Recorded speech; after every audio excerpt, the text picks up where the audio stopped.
If you're someone who enjoys recreational marijuana, you should already know not to drive impaired. But if you do, Minnesota law enforcement officers have a new way to test for high drivers starting this December. The state's Office of Traffic Safety is kicking off a new pilot program to test for marijuana impairment following the legalization of cannabis in August.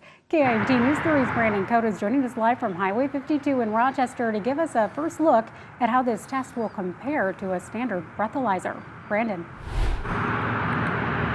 Yeah, Jess, the Office of Traffic Safety is spearheading this project, and it's to hold all impaired drivers accountable for their actions.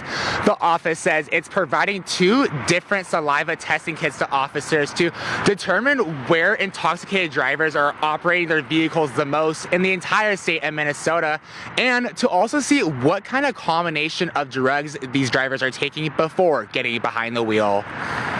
Minnesota's Office of Traffic Safety is launching a pilot program involving 2 different marijuana roadside impairment tests. It's something that's been in the works for the past several years. The state plans to equip about 70 trained drug recognition officers with saliva testing units starting this December. They are the ones who typically do encounter drug-impaired drivers. Officers will ask drivers suspected of being high to take the test for data gathering purposes, meaning an arrest or license suspension can't legally take place even if you test positive. We're working strictly off of voluntary samples that are not admissible in any way in a court action. Director Mike Hansen says these testing kits not only identify recent marijuana use, Cannabis is certainly one of the things that we continue to see, but narcotics like opioids to distinguish what drugs a driver has taken. We know this is a significant issue, but we don't know how significant it is because of some of the constraints that our lab has. Hansen says the number of arrests for drug-impaired driving over the past 5 years increased by 96%. So we know that we have a problem, but we need to get a better picture of what the substances are, what the substance combinations are, because we're finding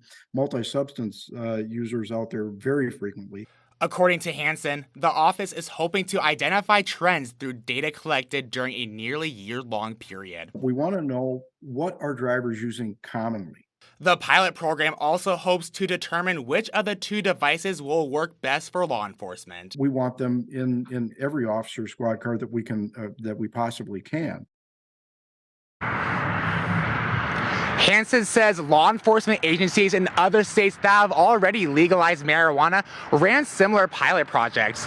He tells me over 60% of the drivers asked to voluntarily take the test say yes to it.